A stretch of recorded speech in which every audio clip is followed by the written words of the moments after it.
Muito bem, vamos continuar o nosso módulo crédito tributário, importantíssimo e grande título crédito tributário. Nós já vimos na parte anterior as hipóteses de suspensão da exigibilidade do crédito tributário e agora vamos olhar as hipóteses de extinção do crédito tributário. São 11 hipóteses de extinção do crédito nessa parte 5 do nosso módulo crédito tributário, hipóteses de extinção do crédito tributário. O artigo 156 do CTN traz quais são essas hipóteses. O pagamento, vamos estudar todas elas, o pagamento, a compensação, quando a Fazenda Pública deve para o sujeito passivo deve para a Fazenda Pública, a transação, que nós vamos ver como é que ocorre, a remissão, que é o perdão da dívida, a prescrição e a decadência, sobre a qual nós já conversamos aqui em alguns momentos, porque precisamos desses conceitos, a conversão do depósito em renda, o pagamento antecipado e a homologação, que nada mais é do que o lançamento por homologação. E vejam, portanto, que o lançamento por homologação é um lançamento atípico, porque ao mesmo tempo que ele constitui o crédito, como está no artigo 150, que nós vimos, lançamento por homologação, ele o extingue, de acordo com o artigo 156, inciso 7. E é a um só tempo as duas coisas. Porque o contribuinte calcula, paga, a Fazenda Pública homologa. Ao mesmo tempo que ela constitui o crédito através da homologação, ela extingue, porque ela concorda com o pagamento antecipado lá atrás. Então, curiosamente, o lançamento por homologação é constituição de crédito, artigo 150 que nós vimos, e ao mesmo tempo extinção do crédito, o pagamento antecipado e a homologação. Mas vamos estudar com mais detalhes. Depois, a consignação em pagamento, uma situação curiosa, nós vamos estudar, o contribuinte está louco para pagar e a Fazenda Pública se recusa a receber. A decisão administrativa irreformável, a gente vai estudar, assim entendida, a definitiva na órbita administrativa, que não mais possa ser objeto de ação anulatória. Ok? A decisão judicial passada em julgado, da mesma forma, para a qual não cabe mais nenhum recurso de nenhuma das partes. E a dação em pagamento em bens imóveis. Em bens imóveis. Lembra-se? Você vai lembrar quando nós falamos sobre o artigo 141 do Código, que determina que somente pode o crédito tributário ser suspenso, extinto ou excluído nas hipóteses previstas no próprio CTN. Então, aquelas leis do Distrito Federal, do Rio Grande do Sul, de alguns outros estados, que tinham como hipótese de extinção do crédito a dação em pagamento em bens móveis, foram consideradas inconstitucionais pelo Supremo Tribunal Federal no julgamento da ação direta de inconstitucionalidade 1917, como a gente já tinha visto antes. Então, é a dação em pagamento em bens imóveis.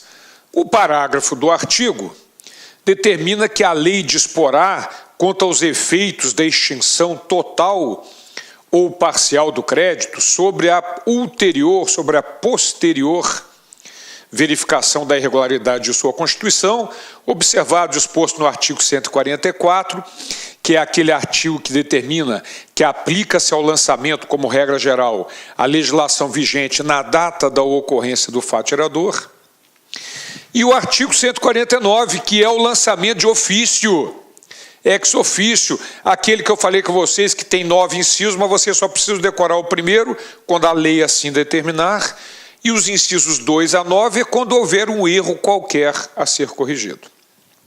Então, na verdade, o que o parágrafo único determina é que a lei disporá quanto aos efeitos de extinção do crédito sobre a posterior verificação de uma irregularidade, mas observado sempre o 144 e o 149 e, evidentemente, lembrando a vocês que também tem que ser observado o prazo decadencial. A Fazenda Pública, ela tem 5 anos para lançar ou corrigir aquele lançamento. Senão, ocorre a perda do direito que está no parágrafo único do artigo 149, que nós vimos do lançamento direto. Ok? Maravilha. Então, antes de nós iniciarmos o estudo das 11 hipóteses de extinção do crédito tributário, com todos os seus detalhes, pagamento, então, é uma extensão dentro do Código Tributário enorme, vários dispositivos a respeito de pagamento, nós precisamos ver alguns aspectos jurisprudenciais sobre as hipóteses de extinção. Vamos lá. Súmula do STF número 70. É inadmissível a interdição de estabelecimento como um meio coercitivo para a cobrança de tributo. Essa súmula, ela prejudica muito a fiscalização. Imagine uma padaria regular, paga os seus tributos, tudo normal, vendendo os seus produtos. Do lado dele, um cara, um ex-empregado, monta uma padaria sem inscrição, sem regularizar, não paga tributo nenhum e vende o pão pela metade do preço. E o pão tão bom quanto. Ora, essa padaria regular entra com uma reclamação, não, uma denúncia na repartição fiscal, o fiscal vai lá, interdita o estabelecimento, porque não está regularmente constituído. No dia seguinte, o cara entra com uma ação e consegue uma liminar para funcionar, porque a súmula número 70 do Supremo Tribunal Federal determina que é inadmissível a interdição de estabelecimento como um meio coercitivo para a cobrança de tributo. Certo? Aí vai levar uma multa, ele acha a maior graça do mundo, ele como pessoa física está devendo já um monte, não quer saber mais um pouquinho, menos um pouquinho, e continua lá trabalhando. O que acontece? O outro dono da padaria regular provavelmente vai para a informalidade também, se quiser sobreviver. Bom, depois vem a súmula também do STF, número 323. Observem que essas não são súmulas vinculantes, mas são posições do STF. Então, os juízes singulares e os tribunais inferiores sabem que eles até podem decidir de modo contrário, mas quando chegar ao STF vai ser essa a decisão. É inadmissível a apreensão de mercadoria como meio coercitivo para pagamento de tributos. Esta é outra súmula que, na verdade, os estados a descumprem sempre, né?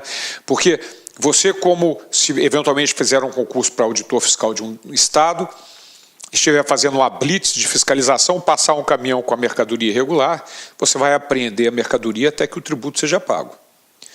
Todos os estados fazem isso, na verdade, a imensa maioria deles. Mas isso, de acordo com a súmula do Supremo Tribunal Federal, é inconstitucional, é inadmissível a apreensão de mercadoria com o meio coercitivo do pagamento de tributo. Então, o certo seria lavrar o auto de infração, entregar para o cara e deixar o cara embora. Muito cuidado, que uma coisa é você responder questão de direito tributário na prova, outra é de legislação dos tributos. Então, se você vai fazer um concurso eventualmente para um estado, você tem que ver lá na legislação do estado se aparece a apreensão de mercadoria com o meio coercitivo de cobrança de tributo. Então, na prova de legislação, você vai dizer que aquilo é válido, porque está previsto na legislação. Tome cuidado com isso, ok? Mas essa é a súmula número 323. Depois, a súmula número 547 do Supremo. Não é lícito à autoridade proibir que o contribuinte em débito adquira estampilhas, eu vou explicar o que é, despache mercadorias nas alfândegas e exerça suas atividades profissionais. Estampilha, nós vamos ver, é uma forma de pagamento de tributo, que é aquele selinho que vem do cigarro, bebida. Se você olhar, tem escrito embaixo assim, IPI, aqueles selinhos, é um pagamento através de estampilha. Estampilha é aquilo. Mas nós vamos conversar sobre ela quando nós conversarmos sobre as formas de pagamento, lá no artigo 62 do CTN. Mas o fato é que você não pode, de acordo com a súmula, não é lícito a autoridade proibir que o contribuinte exerça suas atividades em resumo. Por exemplo, o talão de nota fiscal antes do advento da nota fiscal eletrônica, hoje a imensa maioria das empresas já emite nota fiscal eletrônica, mas o produtor rural, por exemplo, no estado do Rio de Janeiro, em outros estados eu não sei, mas no estado do Rio de Janeiro, ele tem que emitir talão manual, ainda não é a nota fiscal eletrônica. Então, ele vai na repartição, a gráfica só pode imprimir um talão para ele se o fiscal der autorização. Esta autorização chama-se AIDF,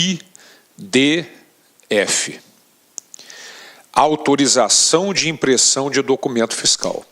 Então, o contribuinte vai na repartição, leva o espelho da nota fiscal, como vai ser, para o fiscal ver se está no padrão.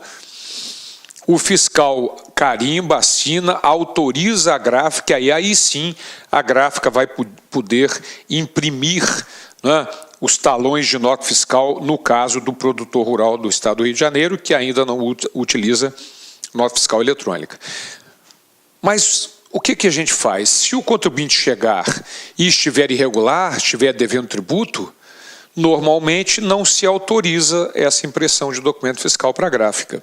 Mas isso fere a súmula 547 do STF, porque não é lícito a autoridade proibir o contribuinte indébito que adquire estampilhas, despache mercadorias e exerça suas atividades. Olá, meus amigos, minhas amigas, sou o professor Luiz Antônio de Carvalho e com muito prazer, muita satisfação, estou aqui para convidar vocês a fazer um estudo direcionado, um estudo focado para o concurso da Cefaz Rio Grande do Sul 2018, para o cargo de auditor fiscal da Receita Estadual. Nós aqui da Lá Concursos, este ano 2018, nós fizemos aí nosso planejamento estratégico e decidimos entrar de cabeça em concurso de carreiras fiscais. E nós estamos fazendo, então, programas específicos. Nossa equipe de professores é top de linha, vocês viram a qualidade dessa aula demonstrativa aqui da Lá Concursos. E eu tenho certeza que estudando com planejamento, antecedência e foco, você vai ficar muito competitivo. Este curso nosso, pré-edital, da Secretaria de Fazenda do Rio Grande do Sul, nós temos um prazo de acesso um pouco mais longo, 6 meses.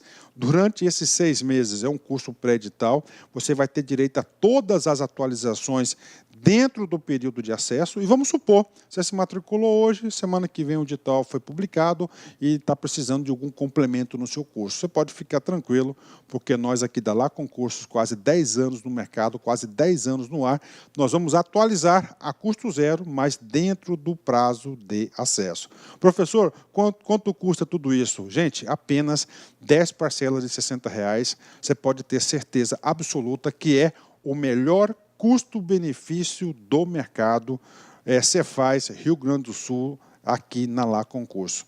Falando em Cefaz, nós temos um programa específico para carreiras fiscais coordenados pelo nosso grande mestre, professor André Fantoni.